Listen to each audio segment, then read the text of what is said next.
Boa tarde, graça e paz. Pastor Leonardo Chagas, da Igreja Evangélica Cristo Vive, da cidade de Xaxim, Santa Catarina, sempre compromissado com o novo pacto de melhores e superiores promessas. Sejam bem-vindos a este vídeo. Eu quero falar um pouquinho hoje com você sobre um estudo fundamental para o crescimento do cristão. É muito importante o cristão crescer através do conhecimento. E hoje eu gostaria de estudar com você sobre as duas naturezas do homem.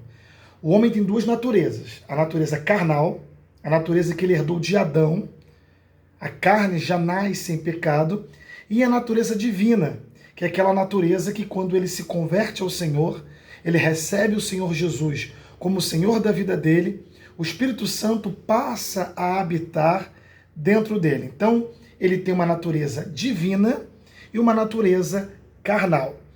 O apóstolo São Paulo, ele diz sobre esse assunto aos Gálatas, no capítulo 5, no versículo 17. Ele diz assim: porque a carne milita contra o espírito e o espírito contra a carne, porque são opostos entre si, para que não façais o que porventura seja o vosso querer. Então Paulo está dizendo aqui aos Gálatas, um povo gentílico, que hoje fica, se hoje os Gálatas existissem, ficaria na região da França. Paulo estava mostrando para eles que a carne, ela milita com o espírito. Eu posso batizar você 20 vezes nas águas, não vai tirar o seu pecado, porque o pecado está incutido na carne. Somente através de Jesus Cristo, somente através da sua regeneração, do seu bom comportamento com Cristo, que você pode submeter a carne ao espírito. Então todo cristão, ele vai lutar contra a sua carne. Infelizmente, muitos cristãos colocam a culpa no diabo. O diabo colocou uma casca de banana no meu caminho, o diabo está me derrubando, o inimigo está contra mim, o inimigo me fez pecar. Às vezes, não foi o inimigo que fez ela pecar, mas foi a carne dela, que ela não submeteu a carne dela ao espírito de oração, ao espírito de vigilância, que ela acabou fazendo coisas erradas. Então, Romanos capítulo 7, versículo 15, eu gosto muito dessa passagem de Paulo, porque Paulo aqui, ele é um homem verdadeiro. Ele é um homem verdadeiro. Ele não esconde a humanidade dele. Ele não esconde a humanidade dele. No livro de Romanos, capítulo 7, versículo 15, ele diz: porque nem mesmo compreendo o meu próprio modo de agir. Então, Paulo era um apóstolo de Cristo, era um cristão, era um teólogo, era um homem de Deus. Foi o homem que mais escreveu epístolas na Bíblia. Foram 14 cartas de Romanos até Hebreus, se bem que muitos falam que Hebreus não foi Paulo, mas devido à sua narrativa, em Hebreus, provavelmente não foi Apolo ou Barnabé que escreveu o livro de Gálatas, ou melhor, o livro de Hebreus, mas sim, a narrativa dele é uma narrativa contra o judaísmo, então provavelmente foi Paulo que escreveu. Mas tudo bem, isso não é o assunto de agora, pode ser um assunto para depois.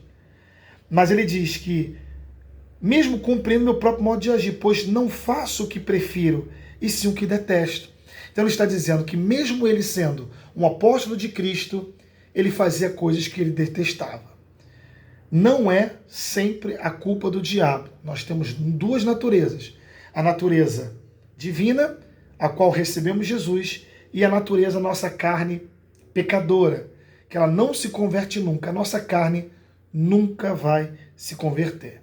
Então é muito importante que você entenda que nós não podemos colocar culpa sempre no diabo dos nossos erros. Nós temos que ser humildes e entender que nós precisamos submeter a nossa carne, a nossa natureza adâmica, ao Espírito de Deus. Como? Orando a Deus, buscando a Deus nos cultos. Tem pessoas que ficam em casa. Ah, agora eu vou ver o culto pelo YouTube. Não é a mesma coisa. Não é a mesma coisa. É muito importante que você venha nos cultos, você viva um espírito de oração, um espírito de santificação, que você tenha comunhão com o Senhor. Isso tudo vai lhe trazer grandes benefícios. Está bom? Então, a natureza do homem são duas: A carnal, que não se converte nunca, é a carne dele não entra no reino dos céus. E a natureza divina, que se manifesta quando ele recebe, não aceita, aceita não está na Bíblia, recebe o Senhor Deus como único Senhor e Salvador da sua vida. Espero ter te ajudado com esse estudo. Fique com Deus e até mais.